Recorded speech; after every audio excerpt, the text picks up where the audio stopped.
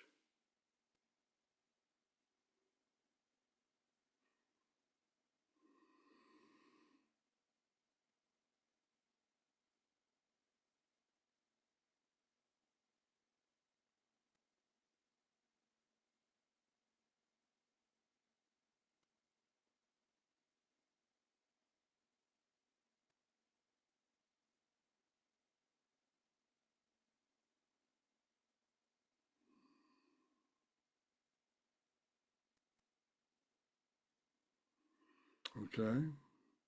Now, with an image of the lineage tree in front of you, we recite page 25.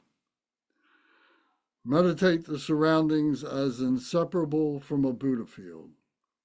In the space in front of me is a lion throne on which are a lotus, sun, and moon disk seat, in the center of which sits the kind root Lama in the form of Vajradhara with the 7 characteristics. Blue in color, 2 arms, holding a Vajra and bell crossed at the heart, and gracefully sitting in the Vajra position.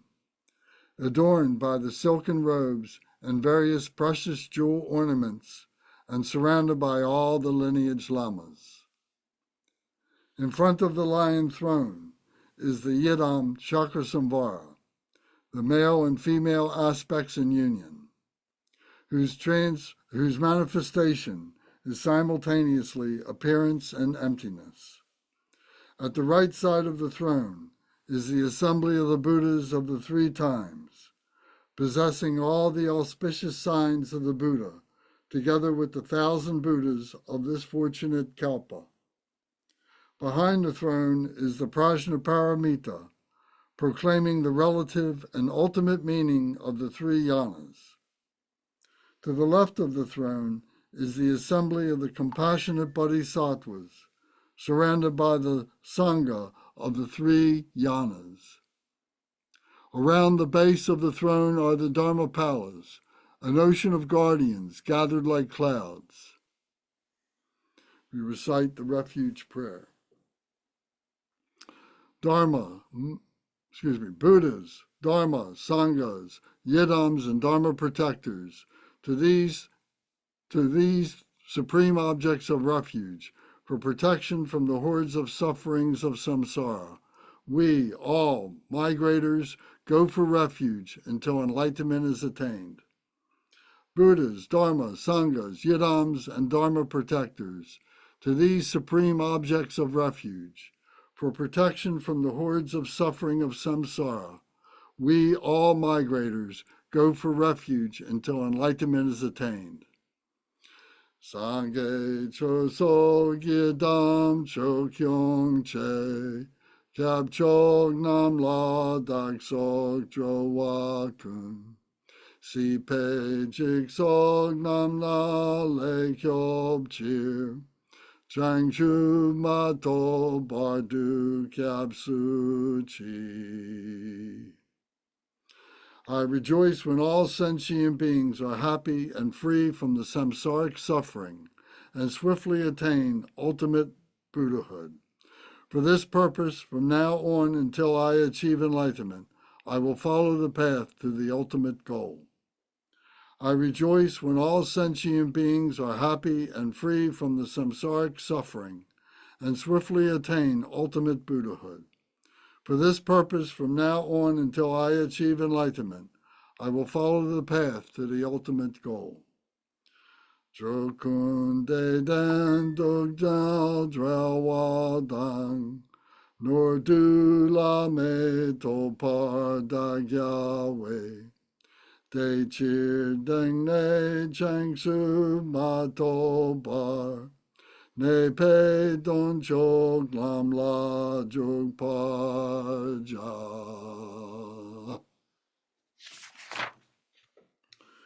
We recite the refuge prayer on page 30 and 31. We'll recite 3 times in English and 3 times in Tibet, and then we'll do prostrations. We'll do 21 prostrations while we recite the mantra of the prayer. We take refuge in the kind root Lama and lineage Lamas. We take refuge in the deities of the mandalas of the Yidams. We take refuge in all the exalted Buddhas. We take refuge in the perfect Dharma. We take refuge in the excellent order of the Sanghas. We take refuge in all the noble Dakas, Dakinis, and Dharma guardians, possessors of the eye of wisdom. We take refuge in the kind root Lama and lineage Lamas.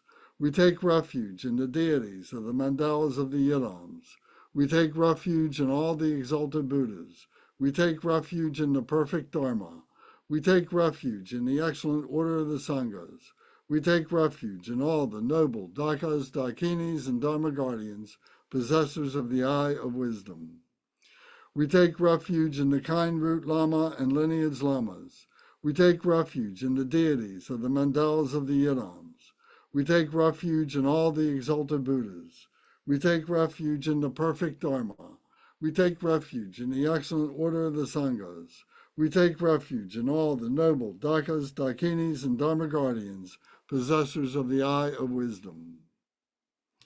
Dren San Sawa Dren San Sawa Danger Par Je Pe Pal Dan Lama Dampa Nam La Kyab Su Chi O Yedam Kil Gorgi La Sok Nam La Kyab Su Chi O Sangye Chom Dan De Nam La Kyab Su Chi O Dam Pe Cho Nam La Kyab Su Chi O Pa Pe Ge Dun Nam La Kyab Su Chi O Pa Wo Ka Jo Cho Kyung Sung Me Sung Ye She Gi Cheng Dang Dem Pa Nam La Kyab Su Chi O Dren San Sa Wa Danger Pa Je Pe Pa Dan Lama Dam Pa Nam La Kyab Su Chi O Yedam Kil Gorgi La Sok Nam La Kyab Su Chi O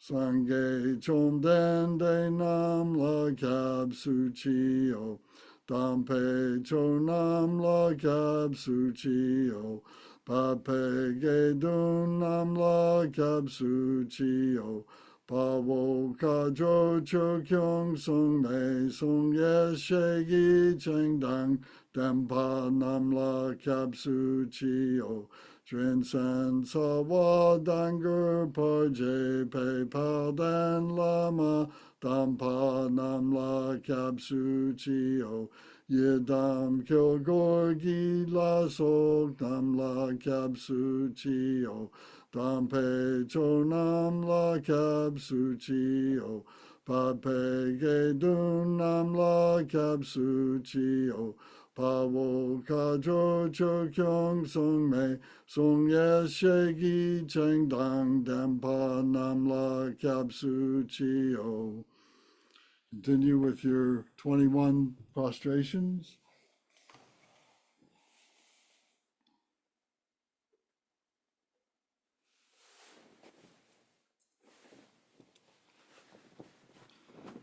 Dren San Sa Wa Danger Par Je Pe Pa Dan Lama Dam Pa Nam La Kyab Su Chi O Dren San Sa Wa Danger Par Je Pe Pa Dan Lama Dam Pa Nam La Kyab Su Chi O Pa Wo Ka Jo Cho Kyung Sung Me Sung Ye Se Gi Cheng Dang Dem Pa Nam La Kyab Su Chi O Dren San Sa Wa Danger Par Je Pe Pa Dan Lama Dam Pa Nam La Kyab Su Chi O Yedam Kil Gorgi La Sok Nam La Kyab Su Chi O Sangye chom dende nam la kap su chiyo.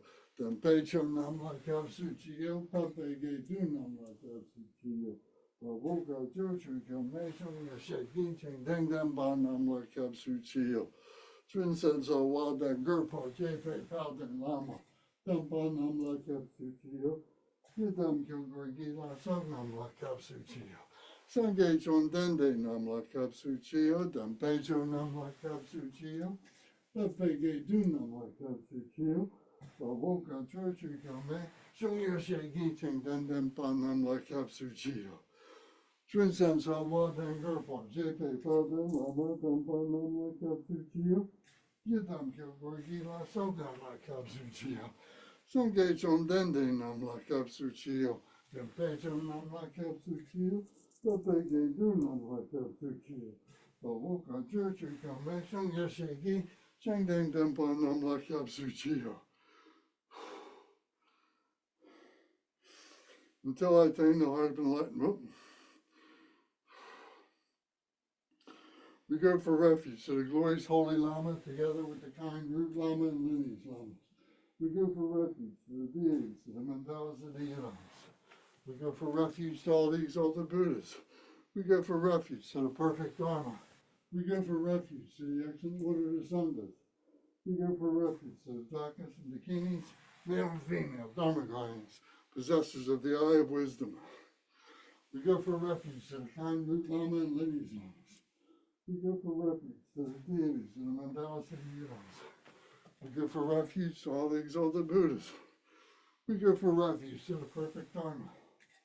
We go for refuge to the excellent order of the Sanghas. We go for refuge to the Dakas and the Kinis, male and female, Dharma protectors, eye of the wisdom.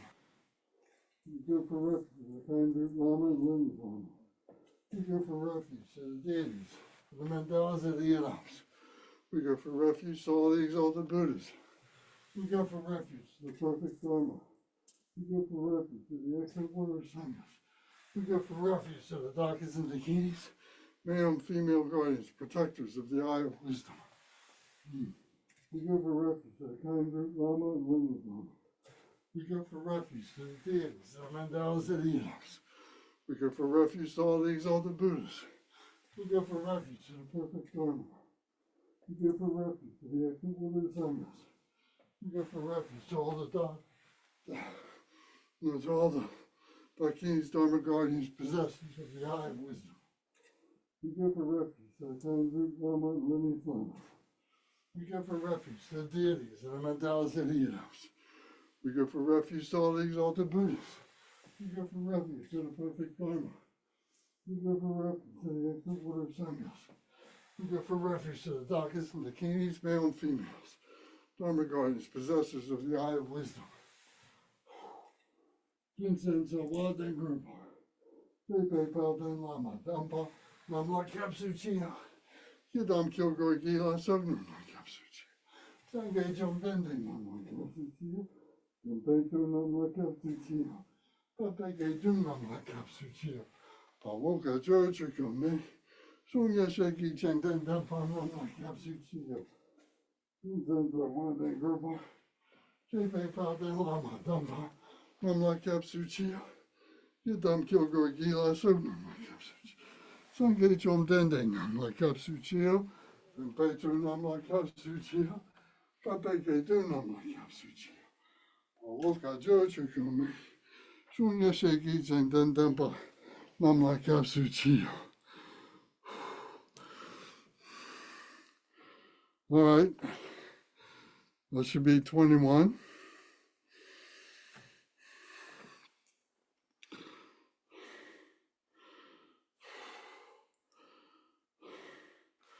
Please come back to your cushions.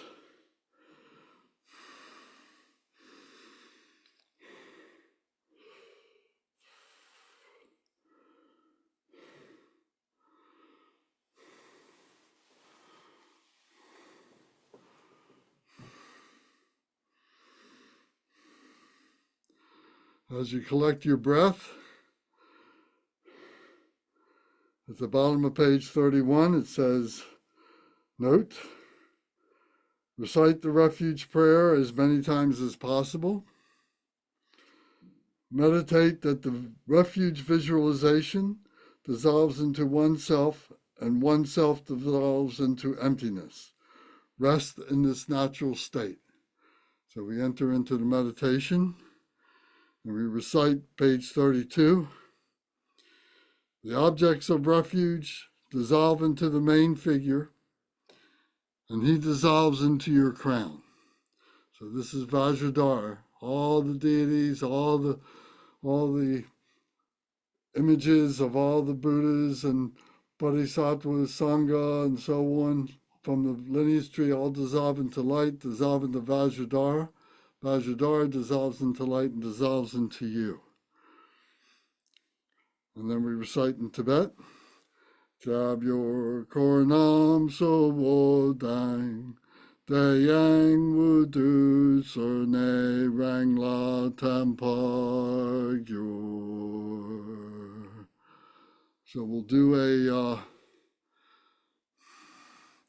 10-minute dissolution meditation.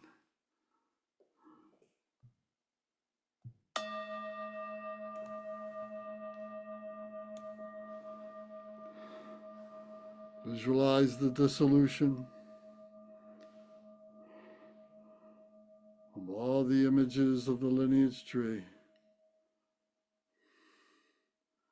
You become the lineage tree.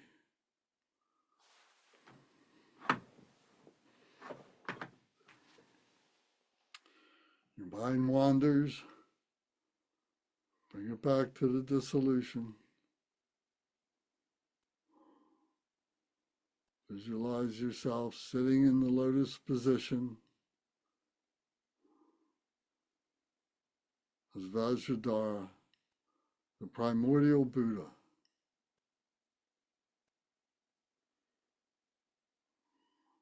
Bodhicitta, active in your heart, radiating bodhicitta light, loving kindness, compassion, joy, and equanimity for the benefit of all sentient beings.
Take a deep breath and hold it.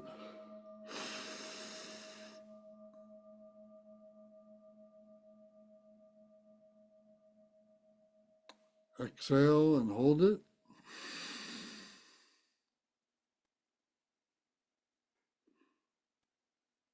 Stay relaxed, breathe normal, open your eyes.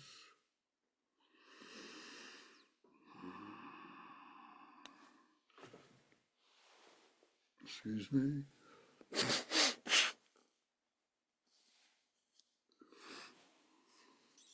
Visualize the protection circle around the heart center. Recite the Sanskrit alphabet. Oma, a, I, u, ribi, lili, o, kaka, gagana, zaza, zazana, tada, dadana, tada, dadana, baba, babama, yawalawa, sa, saha, kriya, soha. Oma, a, I, u, ribi, lili, o, kaka, gagana, zaza, zazana, tada, dadana, tada, dadana, papa, babama, yawalawa, sa, saha, kriya, soha. Oma, a, I, u, ribi, lili, o, kaka, gagana, zaza, zazana, tada, dadana, papa, tada, dadana, papa, babama, yawalawa, sa, saha, kriya, soha. Om Yadharma Hetu Prabhava Hetu Tekan Tadagato Heo Tatata Tekansa Yonarada Evamwadi Ma Shumani Soha. Om Yadharma Hetu Prabhava Hetu Tekan Tadagato Heo Tatata Tekansa Yonarada Evamwadi Ma Shumani Soha. Om Yadharma Hetu Prabhava Hetu Tekan Tadagato Heo Tatata Tekansa Yonarada Evamwadi Ma Shamani Soha. You can go back and look at the English later if you like. We go to page 34, the 100-syllable purification mantra. Om Vajrasattva Samaya Manu Palaya Vajrasattva Tanopa Dristadredo Mebawa Sutokayo Mebawa Supokayo Mebawa Anuraktu Mebawa Sara Siddhi Me Prayatsa Sara Karma Sitsa Me Sitsan Triya Kuru Hung Ha Ha Ha Ha Ho Bhagawan Sara Tadagata Bajra Mame Mansa Bajri Baba Mahasamaya Satwaha Om Vajrasattva Samaya Manu Palaya Vajrasattva Tanopa Dristadredo Mebawa Sutokayo Mebawa Supokayo Mebawa Anuraktu Mebawa Sara Siddhi Me Prayatsa Sara Karma Sitsa Me Sitsan Triya Kuruhung Ha Ha Ha Ha Ha Ha Ho Bhagawan Sara Tadagata Bajra Mame Mansa Bajri Baba Mahasamaya Satwaha Om Bajra Sattva Samaya Manu Palaya Bajra Sattva Tanopa Dristadredo Mebawa Sutokayo Mebawa Supokayo Mebawa Anuraktu Mebawa Sara Siddhi Me Prayatsa Sara Karma Sitsa Me Sitsan Triya Kuruhung Ha Ha Ha Ha Ho Bhagawan Sara Tadagata Bajra Mame Mansa Bajri Baba Mahasamaya Satwaha. Page 35. Page 36. The mantras for multiplying the practice. Teata Pensadriva Avo Bodhanaya Soha. Teata Pensadriva Avo Bodhanaya Soha. Teata Pensadriva Avo Bodhanaya Soha. Teata Pensadriva Avo Bodhanaya Soha. Teata Pensadriva Avo Bodhanaya Soha. Teata Pensadriva Avo Bodhanaya Soha. Teata Pensadriva Avo Bodhanaya Soha. English. This is it, the Buddhas and Bodhisattvas of the 5 families and 3 times, who have destroyed all defilements, lead to equipoise of the enlightened mind.